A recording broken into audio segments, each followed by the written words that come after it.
Hey friends, so a lot of you have been in my inbox asking me to do the astrology of this election so that you'll know what the outcome's going to be. But I'm not going to tell you what the outcome's going to be, okay? I'm just not. I'm not going to go there.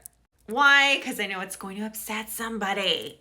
More than one somebody's. And girl, I have a life to live and I don't want to be inundated with the hate mail. No. So I'm going to tell you about some of the transits coming up for each candidate. And of course, you can analyze yourself. And I'm not going to tell you how to think. I'm just going to give you some of the tools so you can come to your own conclusions. Let's look at Kamala Harris's transits first. All right. So major outer planet transits. Saturn is over her 10th house. So yes, she has a lot of hard work to do. Now, what gets me is Saturn is opposing her Uranus in her 4th house and is also opposing her Pluto right now. So that can mean that there's going to be drastic power changes in her life, okay? And she might not feel comfortable with the newfound power that she has in her life. Saturn is also squaring her Pallas Athena in her 6th house. So Pallas Athena is all about divine wisdom, knowledge. Hers is in Sagittarius, which tells me that she can handle international affairs very well on a daily basis. But Saturn square Pallas means that there's a discomfort there, okay? Mutable squares usually means that something just happens very quickly, like a flash in the pan. So I feel like her time in the international stage might not be for too long. Or it can mean she's just not very well respected on the international stage. The biggest transit that stands out for me for Kamala is transiting Uranus on Kamala's Jupiter in her 12th house. Also, when we have the full moon on the 15th of November, the full moon in Taurus, it will be exactly 24 degrees. So there's some kind of protection here. You know, we can read this one of two ways, okay? One or two ways, excuse me. The first way is that she has the sudden change of luck, okay? And that, you know, she does become president.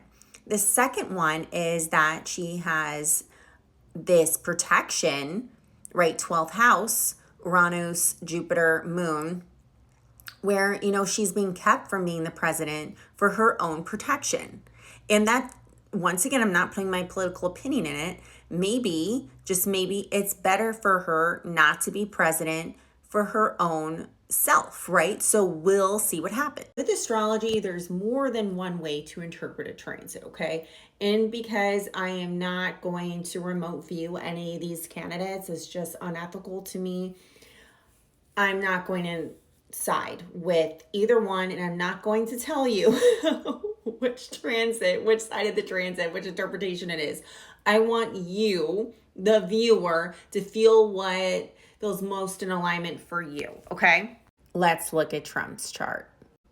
All right, for Trump's chart, Jupiter, transiting Jupiter in Gemini, is right there on his north node, which that is, especially over in the 10th house, which is of career, public image, that means that there is some kind of public blessing that's going to happen for him. And once again, you can read it one or both ways, right? Like, is it a public blessing that he will become president, or is it a public blessing that he's not going to become president? It's up to you how you read this. Uranus transiting his MC, which is his career line, which is his public reputation, right there. And when we have that full moon on the 15th, we'll be right there. So there's some sudden change happening. There's some different way that the collective is going to view him. That will happen shortly after the election. He also has a Mars-Venus conjunction right now over in his 11th house, which means that public opinion will most likely be in his favor. A lot of things are coming into alignment for Trump. So it could be anybody's race, right? We will find out eventually here. It doesn't matter what I say or what another astrologer, psychic, tarot reader says. But here are the transits. Tell me what you think. And of course, please be respectful in the comments. I really don't want to have to turn off the comment section. It's not about who you want to win. It's about what you see.